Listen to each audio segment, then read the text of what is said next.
Welcome everyone to ET 2021. It is a superb embolization meeting, I think, with a lot of topics covering the full range in 3 days. It's online with the advantage that you can actually streamline everything and you can jump from one to the next session as you like. And I really hope that you take a lot of information out of this online meeting. I'd like to start with the first session, which is TACE, and I'd like to ask Rob what he is looking forward in this particular session. Well, I think TACE for primary liver cancer is one of the sort of fundamental tenets of embolization for oncology. So this is an established therapy session. Christoph, can you just explain to the audience what the established therapy session is? I'm very happy to do that, Rob. We have different types of sessions. Actually, there are 4 plus the morbidity mortality. ET means established therapy. These are typically therapies in embolo field which are already truly established, and so we're working on data, we're working on specific techniques, but it's more how to treat the patient. And then we have special topics, and these are more technical topics. We look at how you do the treatment the best.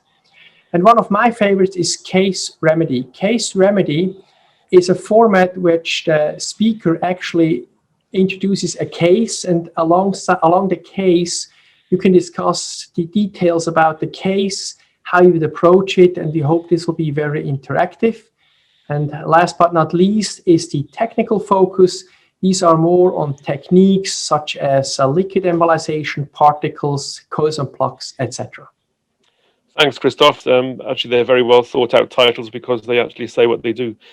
In terms of the TACE for primary liver cancer, I mean, many of you will know I don't do this treatment myself, but I know many of my colleagues are looking forward to hearing about the latest developments in TACE for primary liver cancer, and there are some great speakers. I think so too. We'll see the ideal patient as a starter, and afterwards it's the flow alteration. I think these are important things you have to consider while doing these type of treatments, and then also the complications and new developments are important to look at. I think despite the fact that TACE is an established therapy, there are still new things to come across, and also you want to make sure your practice is state of the art.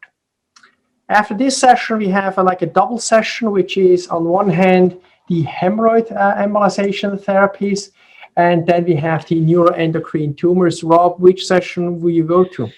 Well, I don't know too much about neuroendocrine therapies, so that'll be where I'll be heading to.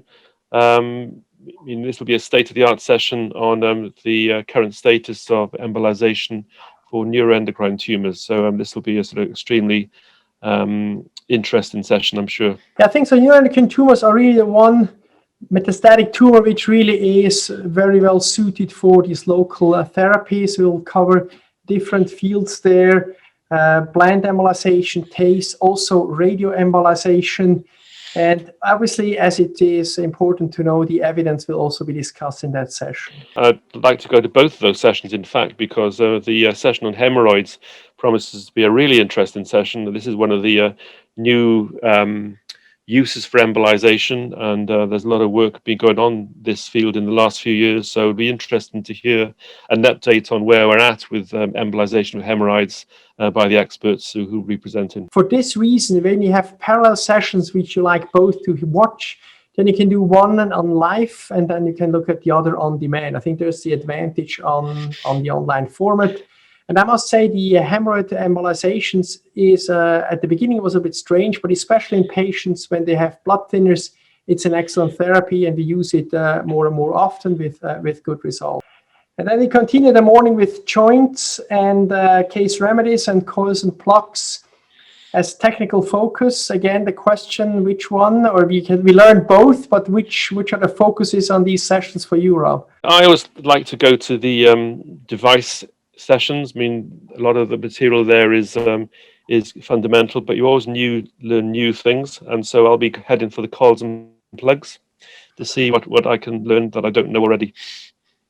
You see, we'll be on different session then, Rob, because I will go to the joint session. First of all, the case remedy, as I mentioned already, I think this interactive format is great for the audience. And also these joint embolizations, I think this is something which started in Japan. is now done in the UK quite a bit to my knowledge, and we also have started, and it is sometimes truly amazing what can happen when you treat these patients which have pain like frozen shoulders or knee osteoarthritis. I think it's a very exciting field, and I think embryotherapy has potentially a big future there.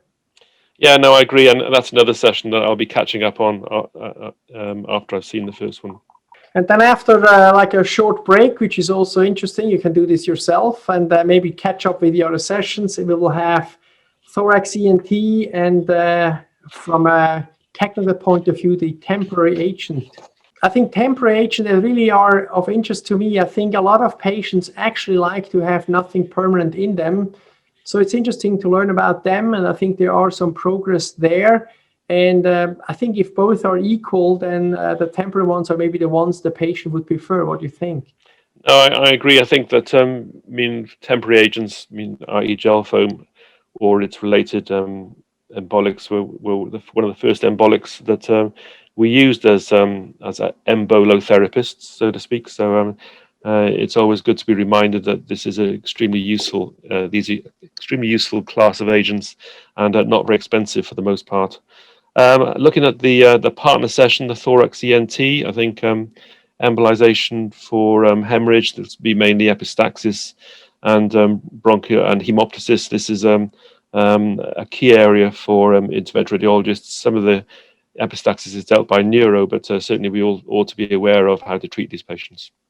Yeah, I agree. This is a session with some specific cases which are maybe not that common, but I think as an IR, as you just mentioned, I think it's good to know how to deal with the intercostal artery bleed or with a glomus tumor, although this is maybe a little bit more specialized, but I think some of the techniques and the thought process you can use for other areas as well. The final couple of the sessions of the day one is the gonadal vein insufficiency and the M&M, which we have two of the M&M sessions during ET, and we felt we will start with the bad day in the lab, and we will end up this online meeting with the good day. And so obviously these M&Ms are always quite well visited because there is a little bit of an entertainment with it, but I think it's also very important that when you see a case and how it's not going to work, you maybe remind yourself when you're in the same position before something happens. No, I'll be heading for that session, and also the gonadal vein insufficiency. That's going to be a very interesting session. That's a special topic session, so that will cover the state of the art in gonadal vein insufficiency embolization. Yeah, I fully agree with you. I think this gonadal vein embolization, especially in women, has really caught up in our place. Varicocele we do for quite a while, but pelvic congestion syndrome is really something which was, I guess, underdiagnosed, and with the embolotherapy as a potential option, these women can be really helped with that therapy, and they're usually very thankful for it. All right, Rob, thanks for this small chat. I hope everybody is now eager to watch and participate in day one of ET 2021, and there's more to come in the following days. Yeah, I'll see you later. See ya.